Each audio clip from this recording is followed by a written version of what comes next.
பல்வேறான பலன்களை கருதி மக்கள் செயல்புரிகிறார்கள். பலன் கருதாமல் செய்யப்படுகின்ற செயல்களே இல்லை. சிலர் புகழை விரும்புகிறார்கள், அவர்கள் புகழிற்காக வேலை செய்கிறார்கள். சிலர் பணத்தை விரும்புகிறார்கள், அவர்கள் பணத்திற்காக வேலை செய்கிறார்கள். சிலருக்கு அதிகாரம் வேண்டும், அவர்கள் அதற்காக வேலை செய்கிறார்கள். வேறு சிலர் சொர்க்கத்தை விரும்புகிறார்கள், அவர்கள் அதற்காக வேலை செய்கிறார்கள். சிலர் சீன நாட்டினரைப் போல் தாங்கள் இறந்த பிறகு தங்கள் பெயர் நிலைத்து நிற்க வேண்டும் என்று விரும்புகிறார்கள். மற்றும் சிலர் பிராயச்சித்தமாக செயல்புரிகிறார்கள். எல்லாவிதமான பாவங்களையும் செய்வது, பிறகு ஒரு கோயிலை கட்டுவது அல்லது புரோகிதருக்கு லஞ்சம் கொடுத்து சொர்க்கத்திற்கு போவதற்கான பயணச்சீட்டை அவர்களிடமிருந்து வாங்கிக் கொள்ள வேண்டியது, இந்த எண்ணத்தில் செயல்புரிகிறார்கள். இப்படி செய்துவிட்டால் தங்கள் பாவங்கள் நீங்கிவிடும், தண்டனையே இல்லாமல் தப்பித்துக் கொள்ளலாம் என்பது இவர்களின் எண்ணம். இவ்வாறு பல்வேறு நோக்கங்களுக்காக மக்கள் செயல்புரிந்து கொண்டே இருக்கிறார்கள். செயலுக்காக செயல்புரிய வேண்டும். உலகிற்கு உண்மையாகவே வளமை சேர்க்கின்ற சிலர் எல்லா நாடுகளிலும் இருக்கிறார்கள். அவர்கள் செயலுக்காகவே செயல்புரிகிறார்கள். பெயர், புகழ், ஏன் சொர்க்கத்தை பற்றி கூட அவர்கள் கவலைப்படுவதில்லை. நன்முயற்சி என்ற ஒரே காரணத்திற்காக அவர்கள் வேலைகளில் ஈடுபடுகிறார்கள். மற்றும் சிலர் இருக்கிறார்கள், இவர்கள் இன்னும் உயர்ந்த லட்சியங்களை கைக்கொண்டு ஏழைகளுக்கு உதவி செய்கிறார்கள், மனித சமுதாயத்திற்கு உதவுகிறார்கள். ஏனெனில் இவர்கள் நன்மை செய்வதிலும் அன்பு காட்டுவதிலும் நம்பிக்கை கொண்டவர்கள். பொதுவாக பெயர் புகழுக்காக செய்யப்படும் செயல்கள் உடனடியாக பலனளிப்பதில்லை. அந்த பெயரும் புகழும் பெரும்பாலும் நாம் வாழ்க்கையையே கடந்துவிட்ட நமது வயது முதிர்ந்த காலத்தில் தான் வருகிறது. சுயநல நோக்கம் எதுவும் இல்லாமல் ஒருவன் வேலை செய்தால் அவனுக்கு கிடைக்கும் பலன் எதுவுமே இல்லையா? இருக்கிறது. உண்மையில் மிக உயர்ந்த பலனை அடைபவன் அவன்தான். சுயநலமின்றி வேலை செய்வதுதான் மிகுந்த பலனை தருவது. ஆனால் அவ்வாறு வேலை செய்வதற்கான பொறுமை மக்களிடம் இல்லை. பலன் கருதாமல் செயல்புரிவது உடல் நலத்திற்கும் மிகுந்த நன்மை செய்கிறது.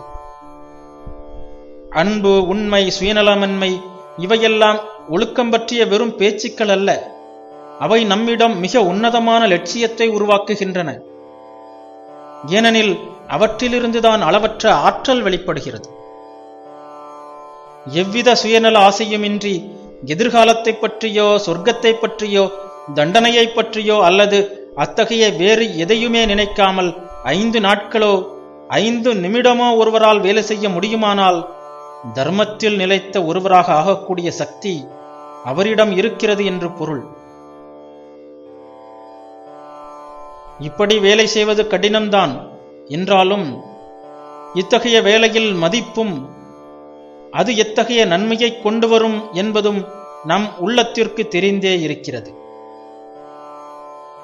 ஆற்றலின் வெளிப்பாடுகள் அனைத்திலும் இதுவே மிகப்பெரிய ஆற்றலாகும்.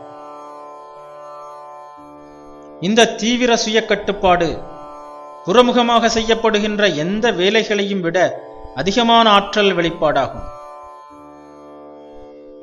4 குதிரைகள் பூட்டப்பட்ட ஒரு வண்டி மலை ஒன்றிலிருந்து கட்டுப்பாடற்று கீழே பாய்ந்து வருவதாக நினைத்துக் கொள்ளுங்கள்.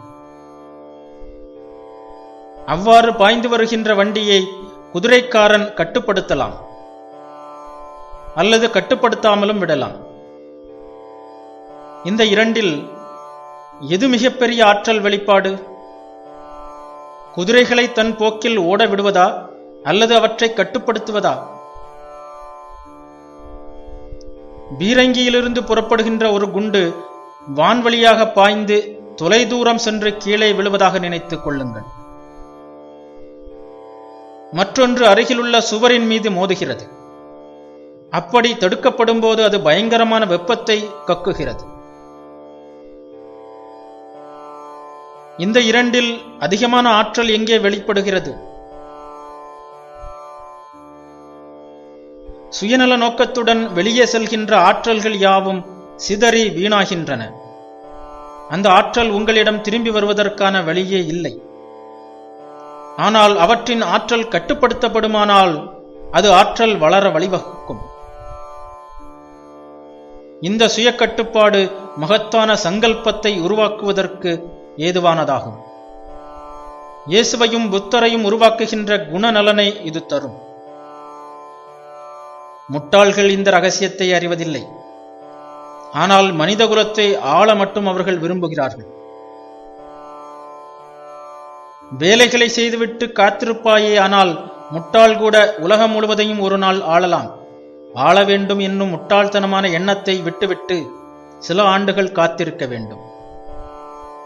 அந்த எண்ணம் அவனிடமிருந்து முற்றிலுமாக விலகிவிடுமானால் அவன் ஒரு மகத்தான ஆற்றலாக மாறிவிடுவான். சில மிருகங்கள் சில அடி தூரத்திற்கு அப்பால் எதையும் பார்க்க முடியாது. அதுபோல் நம்மில் பெரும்பாலானவர்களுக்கு சில ஆண்டுகளுக்கு பிறகு என்ன நடக்கும் என்பதை பார்க்க முடிவதில்லை. ஒரு சிறிய வட்டம், அதுவே நமது உலகம். அதை கடந்து பார்க்கின்ற பொறுமை இல்லாமல் ஒழுக்கமற்றவர்களாகவும் தீயவர்களாகவும் மாறிவிடுகிறோம். இதுதான் நமது பலவீனம், வலிமையற்ற நிலை.